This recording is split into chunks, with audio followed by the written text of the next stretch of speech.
Por iniciativa del presidente Biden, los países del G7, es decir, los 7 países industrializados más grandes, alcanzaron un acuerdo para imponer un impuesto global mínimo sobre las grandes multinacionales del 15%.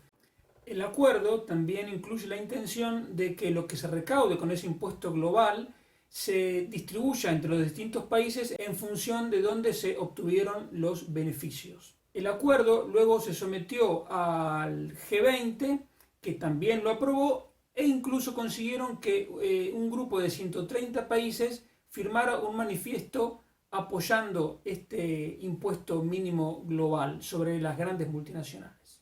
Los impulsores de este acuerdo lo presentan como algo histórico, como algo necesario para terminar con lo que llaman el race to the bottom, es decir, la carrera entre los distintos países para ir reduciendo cada vez más el impuesto sobre la renta de las empresas.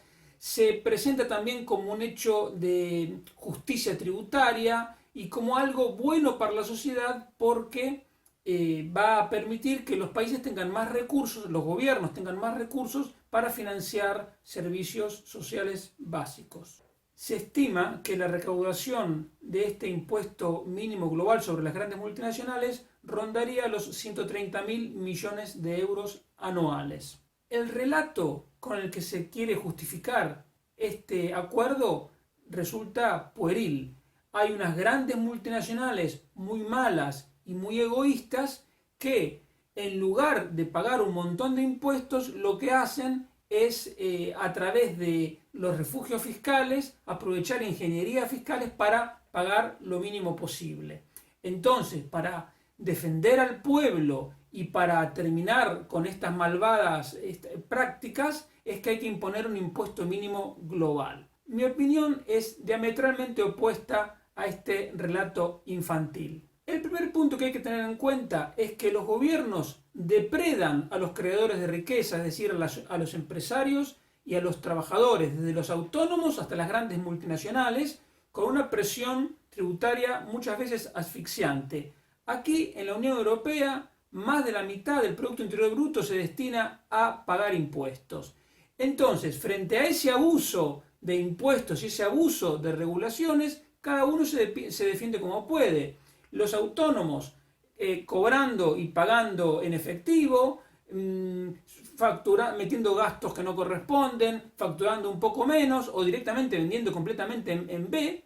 Y las grandes multinacionales, dado que tienen un alcance global, pueden aprovechar la presencia de los refugios fiscales para reducir su factura de impuestos. Pero esto, quiero decir, no es algo que hagan solo los multinacionales, lo hacen todos para defenderse de la agresión abusiva de los gobiernos que extraen más de la mitad de la renta privada en impuestos. Pero pese a esa enorme presión impositiva, a los gobiernos de la Unión Europea que gastan lo que no tienen, no les alcanza y entonces incurren en grandes déficits fiscales que por ahora son financiados de manera fácil por la temeraria política del Banco Central Europeo de comprar enormes cantidades de deuda pública. Pero como en la mente de los políticos no entra la posibilidad de reducir o de racionalizar el gasto público o de gastar de manera más eficiente, lo que hacen es buscar más recursos. Y como ya no tienen de dónde rascar, pues así nace la idea de perseguir a las grandes multinacionales. Lo que quiero decir es que esa persecución contra las multinacionales no es algo de lo que tengamos que congratularnos, no es algo que nos vaya a beneficiar, sino por el contrario, es algo que también va en perjuicio de toda la sociedad. En primer lugar, cualquiera que entienda se da cuenta que los impuestos sobre las empresas constituyen una doble imposición. Por lo tanto, este impuesto mínimo global también es un caso de doble imposición. ¿Por qué? Porque se aprovecha la ficción de la personería jurídica de las empresas para cobrar primero la renta cuando se genera en cabeza de las empresas y luego volver a grabar la misma renta cuando las empresas pagan dividendos a sus accionistas. Lo que habría que hacer es avanzar en sentido inverso, eliminando por completo los impuestos a las empresas y que paguen sus accionistas, sus empleados, sus proveedores, en función de los ingresos personales que tenga cada uno. Lo paradójico es que este impuesto mínimo global es patrocinado por los socialistas de todos los partidos, que son los que se llenan la boca hablando de la pobreza en el mundo, de las desigualdades, de las necesidades de ayudar a los países más pobres. Pues bien, cobrar un impuesto a las empresas más bajo es precisamente una de las herramientas que tienen los países más pobres para atraer inversiones del exterior y salir de esa pobreza. Por ejemplo, en Bulgaria o en Macedonia el impuesto es del 10%, lo mismo que en Paraguay. En Hungría y en Montenegro es del 9%, en Lituania es del 12%, en Palestina, en Túnez, en Albania es del 15%. Ahora bien, lo que van a hacer estos señores si consiguen imponer esta idea es que esa ventaja que tienen los países más pobres para captar inversiones y salir de esa pobreza, pues verán que esa ventaja les es arrebatada, porque si tú vas a montar el negocio de una multinacional y te cobran el 15% de impuesto a la renta de la empresa si lo pones en Paraguay, y lo mismo si lo pones en algún país de la Unión Europea, pues es evidente que lo vas a poner en la Unión Europea, y por lo tanto los paraguayos que tenían esa posibilidad ya no lo van a tener más. La excusa de la falta de recursos es absolutamente falsa.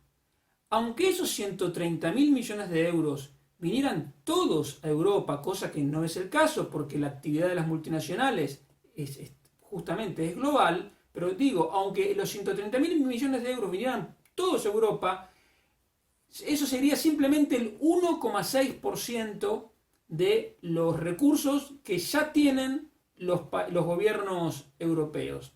Además, en los 10 años anteriores a la pandemia, el gasto en la Unión Europea en salud, educación y protección social aumentó un 27%. Por lo tanto, es absolutamente falso que falten los recursos. Y lo más importante que hay que entender es que estos 130.000 millones de euros, en caso de que esto se concrete, lo van a pagar los consumidores de manera directa o de manera indirecta, porque habrá unas multinacionales con mayor poder de fijar precios, trasladarán el impuesto a sus precios de venta, por lo tanto lo pagarán en definitiva sus clientes.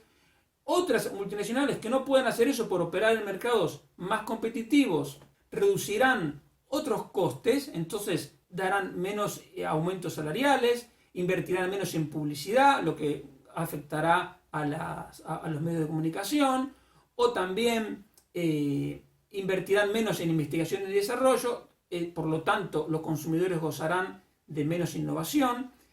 Y en tercer lugar cabe la posibilidad de que si la inversión por parte de las multinacionales es menos rentable, simplemente inviertan menos. Y si las multinacionales invierten menos, quiere decir que van a crear menos puestos de trabajo, y en los países que se pierdan esa inversión habrá menos actividad y menos empleo.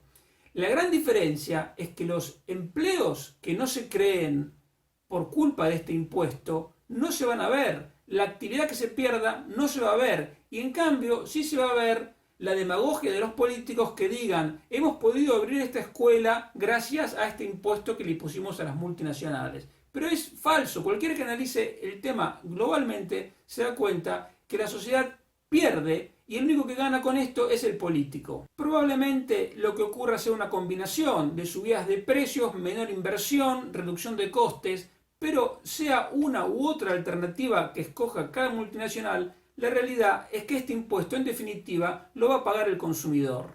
Por lo tanto, lejos de ser un triunfo de la sociedad, este impuesto mínimo global sobre las grandes multinacionales es un caso de neoimperialismo socializante, en el que unos pocos países muy poderosos le imponen a todos los demás una idea, como digo, socializante, empobrecedora, porque más impuestos significa menos inversión, menos actividad y menos empleo. Sin la más mínima duda, la gente tiene mucho más que ganar si esos 130.000 millones de euros se quedan en manos de las multinacionales que si van a parar a manos de los políticos. Y sin ninguna duda, si este impuesto global mínimo se aprueba, va a hacer del mundo un lugar menos próspero y menos libre.